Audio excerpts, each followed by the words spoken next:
কিছুদিন আগে গণভবন গিয়েছিলাম আমার এক ফ্রেন্ডের সাথে দেখা করার জন্য। একটু কাজ ছিল, তো কাজটা সেরে আমরা দুজনেই বললাম চল আমরা চা খেয়ে আসি। তো চা খেতে যাব, সেই মুহূর্তে দেখা হয়ে গেল বানর মামাদের সাথে। আমরা তো দেখে অবাক হয়ে গিয়েছি যে শহরের ভেতরে বানর, সাথে ভয়ও পেয়ে গিয়েছি যে আমাদের উপর আক্রমণ করে কিনা।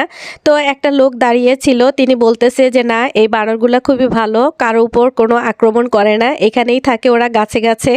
দাঁড়িয়ে থাকা ওই লোকটা বলতেছে যে আপনাদের হাতে একটা ব্যাগ দেখছে, তো তাই ভাবছে যে আপনারা ওদের জন্য খাবার নিয়ে আসছেন, এই আর কি, সেজন্যই ঘুরে ঘুরে আপনাদের দিকে বারবার তাকাচ্ছে। তো ভাবলাম যে আপনাদের জন্য একটু ভিডিও ধারণ করি। তো খুব রোদ ছিল, সেজন্য ভিডিওটা একটু ঘোলাটে দেখাচ্ছে।